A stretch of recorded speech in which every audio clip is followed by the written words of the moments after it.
Paul Miller, contributor for The Hill, former chief of staff for Vice President Pence, Marc Short, Semaphore White House correspondent Shelby Talcott. Good to see all of you. Shelby, start with you here.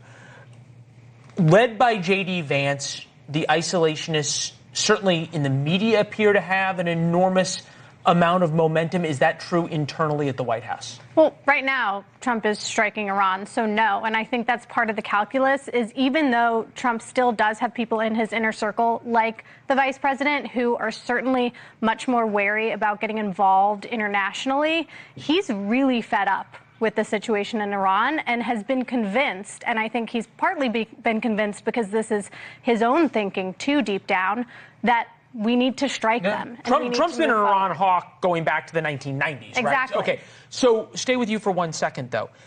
Does this translate into a level of irritation by President Trump to Vance, Witkoff, Kushner, who put this deal together and now it's blowing up in his face? Not yet. And I think part of the reason for that is that there was skepticism that this deal was ever actually going to result in anything. And everybody involved in this deal, when I talked to J.D. Vance's allies, when I talked to people close to Steve Witkoff, when I talked to people close to the president, they acknowledged that Iran is a unique actor and cannot be trusted. And so I think the president went into that thinking, okay, I'm going to give you guys a shot.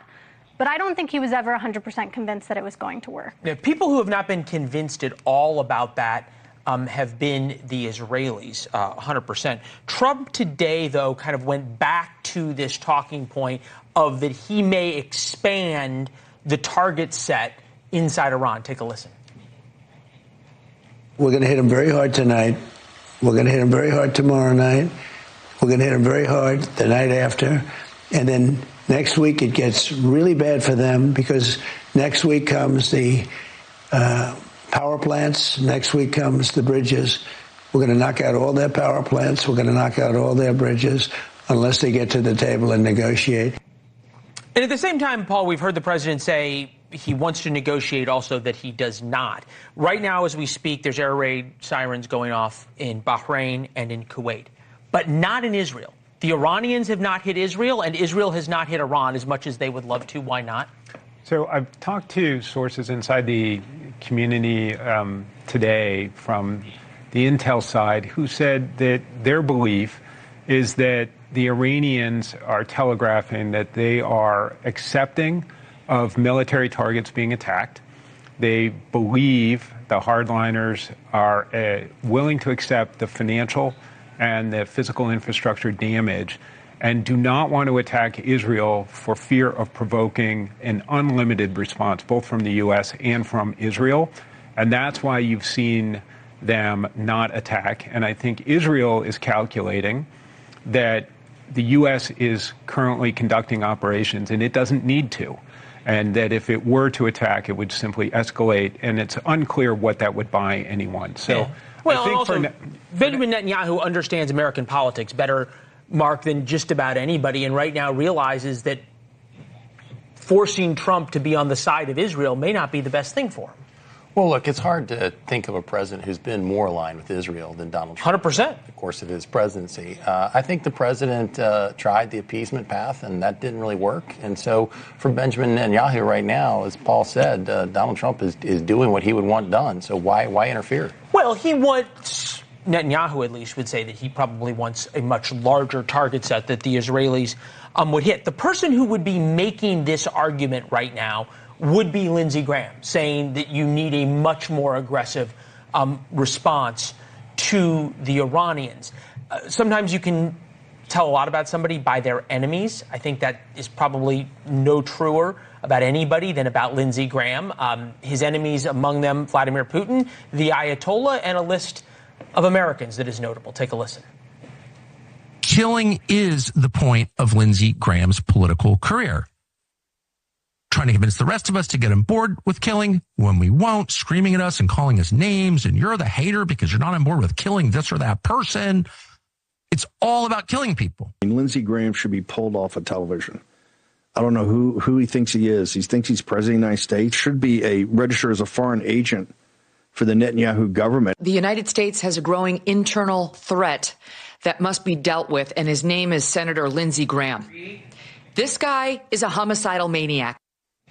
And Shelby, this is somebody who President Trump spoke of in a way that I have heard him speak of few, both respectfully, lovingly, that he trusted, that he considered a friend. What does that say about where the Republican Party is? I mean, I think it shows that Trump still has sort of the old school Republican thought in his brain, perhaps more so than the people who have become his movement.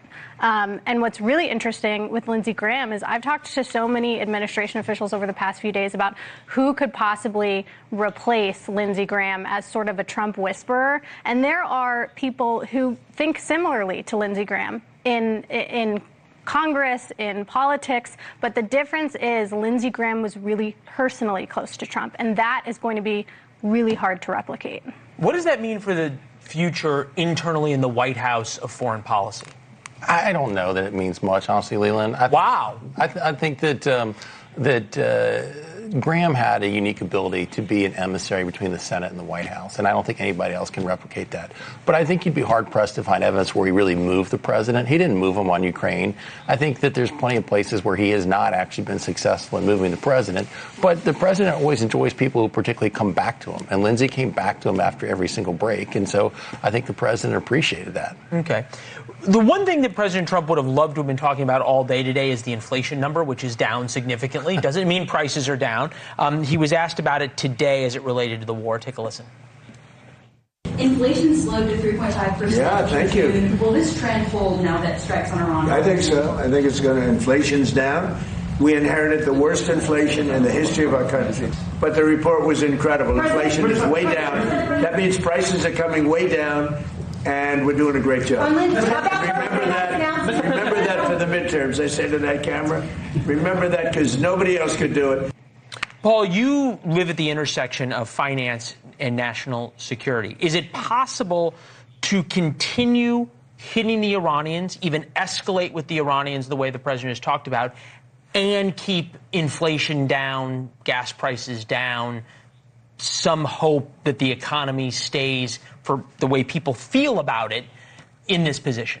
Yes, and will it be a complete mitigant? No, but you've already seen that oil has started to move over the last 5 months in a multitude of ways around the Strait of Hormuz, and you've had ships that have been able to transit the area. I think there will be continued instability because of the Iranian action against commercial shipping. And that will lead to a higher price than we might have otherwise achieved with the strong economy that we have. But you're already seeing millions of barrels a day that are reaching markets. So the economy's figuring out a way, the oil markets are figuring out a way to mitigate the problem that the Strait is causing. It always does. It's like a small child trying to figure out a way around its parents. They'll always figure it out, and then you kind of have to stay ahead of it if you're Iran, and right now they're losing that game in some ways. They're still able to assert significant damage on shipping in the Strait, but it's not absolute anymore. Shelby, Steve Cortez, one of the pollsters who originally rang the alarm bells for Republicans about the economy, put out this. Great inflation news for June. The war went on pause. Crude oil crashed. So not complicated. End the war. I would also note that J.D. Vance is appearing on Joe Rogan's podcast, Birds of a Feather, in terms of how they view both Israel and this war with Iran. How powerfully is the White House feeling this isolationist pull?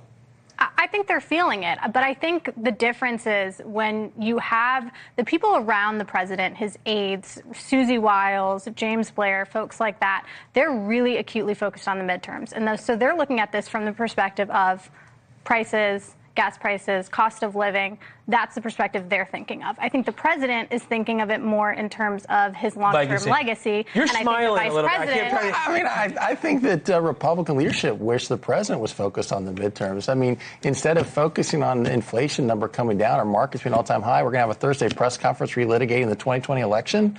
I mean, come on, he's not focused on the midterms at all. No, I think his aides No, you said, I know that. I know. Mark Short, the shrewd TV man, making the perfect pivot to our tease for the next segment. He said it Shelby, harsher than I did. Mark. Paul, thank you very much.